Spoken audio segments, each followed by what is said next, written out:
Hi guys, you're welcome back to another amazing tutorial. So today I'm going to be sharing with you how to sew this trendy bustier blouse with an asymmetric neckline. In the previous tutorial, I shared how to draft the bustier blouse. So if you're yet to watch it, I'll be dropping the links to the tutorial in the description box for you to go ahead to check it out. So this video is going to be a continuation of that one. So now we're going to dive into today's tutorial proper. So here I have my pattern placed on my fabric. When placing your pattern on your fabric, make sure that the place with the writing is facing you. Make sure that all the pattern are faced this way so that you don't end up cutting it too wrongly. So here I have the center front and I've gone ahead to mark a seam allowance of 0.5 inch all the way around. And this part here is the center back. I also marked 0.5 inch all the way around, but at this point I marked 1.5 inch for the zipper allowance. And here I have the side back. I also went ahead to mark zip allowance of 1.5 inch on this part. You see me touching on the side back, while I added 2 inch as the side seam allowance, and I marked 0.5 inch on the other places. So on the other patterns I marked 0.5 inch all the way around, but on the side seam I marked 2 inch. So now I'm going to go ahead to start cutting out my patterns like you see me doing in the video.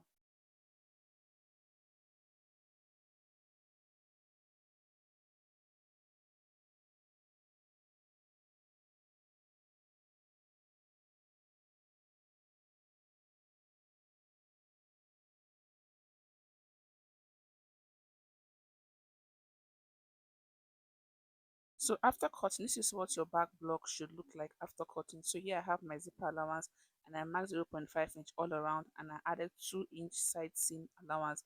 So this is what your back should look like after cutting.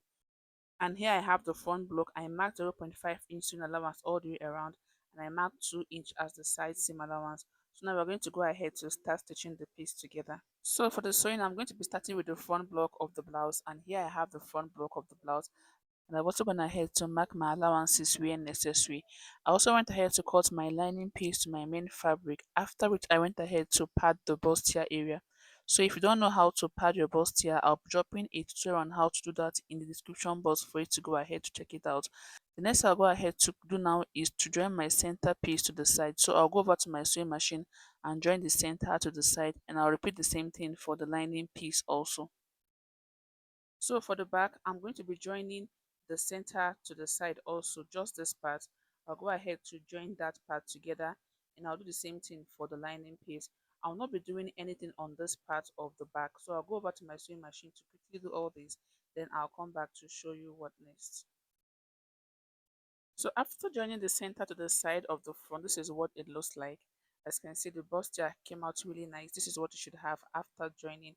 I went ahead to open up the seam, give it a good press, and this is what I have. So I also notch where my slit is going to be stopping.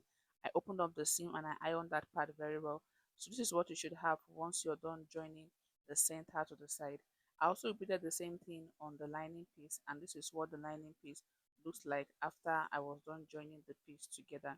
So before you go ahead to stitch your lining piece together, make sure you pin it down and place it on the fabric to make sure that the good face of the lining aligns with that of the fabric, so you don't end up stitching something different.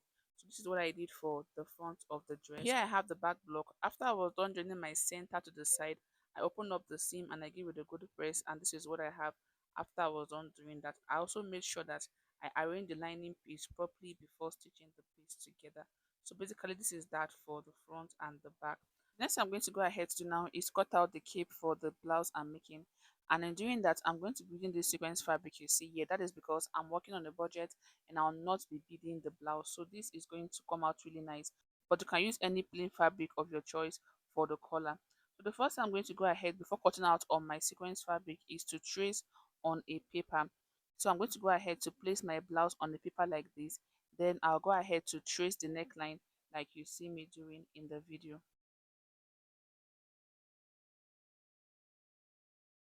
So after tracing the neckline, the next thing to do is to determine how wide you want the cape to be. So for me, I'm just going to go ahead to also trace out the shoulder like you see me doing in the video. So the cape is going to be stopping somewhere around the center of the shoulder like this. And I'm going to be making this other side a little bit smaller than the shoulder area. So you can go ahead to draw how wide you want the cape to be. But for me, this part is going to be 2 inch, while the shoulder area is going to be around 3.5 inch. The next I'm going to go ahead to do is to connect the shoulder to the side, after which I'm going to go ahead to cut it out.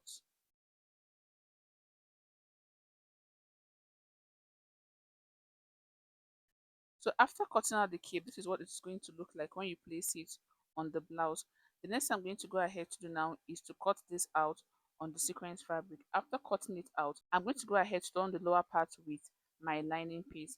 And after doing that, I'll be repeating the same process on the back neckline also, and also on the other shoulder area. So I'll go ahead to quickly do this, then I'll come back to show you what to do next. So here I went ahead to cut out my sequence fabric, after which I went ahead to turn the lower part with my lining piece. As you can see, this other side is still left open because I'm going to be attaching this part to the neckline, and I'll be using my lining piece to close it up later. And this is what the back collar look like. And here I have this part for the shoulder area. I went ahead to completely trace out the shoulder area on this side. So this is what you're going to be having once you're done cutting it out. The next thing I'm going to go ahead to do now is to attach the cape to the blouse. So I'm going to go ahead to place the cape on the blouse like this. Now go ahead to stitch it all the way down. Once I'm done stitching it, the next thing I'm going to go ahead to do now is to place the shoulder area on it. So while cutting, make sure that you notch the part where the shoulder is going to be. So I'm going to go ahead to place the shoulder at that point. So I'll place it like this and run the stitch on it. And I'll be repeating the same thing on the line. So after fixing it, this is what it is going to look like after fixing the shoulder. So for the lining piece, I'm also going to go ahead to repeat the same thing by stitching the shoulder to my lining piece.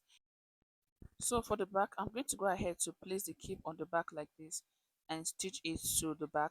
Once I'm done doing that, I'll go ahead to place my lining piece on it, and I'll turn the hem, the zipper allowance, and the side. I'll also be attaching my lining to this other side of the back. I'll go over to my sewing machine to finish up the neckline, the hem, the zipper, and the side. So I'll go ahead to quickly do all this, then I'll come back to show you what to do next. So here I'm going ahead to attach the collar and also the shoulder, and this is what I have once I was done doing that. So after attaching, this is what it is going to look like. And I also went ahead to repeat the same thing on the lining piece, and this is what I have after doing that. The next I'm going to go ahead to do now is to attach my lining piece to my main fabric. So I'll place it on it like this, after which I'll go over to my sewing machine to close up the neckline, the hem, and the sides of the blouse. So for the back, after attaching my lining to it, this is what I had after I was done fixing the lining to the back. The next I'm going to go ahead to do now is to fix my zipper to the side. So I'll go ahead to fix it, then I'll come back to show you what next. So here I've gone ahead to attach the lining piece, and this is what I have after attaching the lining piece. I also went ahead to attach the sequence to the hem by tracing the hem on my gum stay. After which I went ahead to cut out the shape I want, and I placed it on my fabric with my hemming gum, after which I secured it with my sewing machine, and this is what I have after doing that. So here I have the back block. I've gone ahead to fix the zipper to the back, and this is what it looks like after fixing the zipper. And also I went ahead to attach my sequence to the back shoulder. So remember, I didn't illustrate this, but I went ahead to do this to give the back a nice fitting. The next I'm going to go ahead to quickly do now is to join the front and the back together. So I'll go ahead to place the back on the front like this. Then I'll go over to my sewing machine to join the shoulders together and the side. After which I'll go ahead to fix the sleeve. Then I'll come back to show you what it looks like. So here we have the final look of the blouse, looking so nice. I'm going ahead to also attach the sleeve, and this is what it looks like. So if you find this video helpful, please don't forget to subscribe if you're yet to, and also don't forget to like, share, and drop a comment. Thank you for watching. I'll see you in my other tutorials.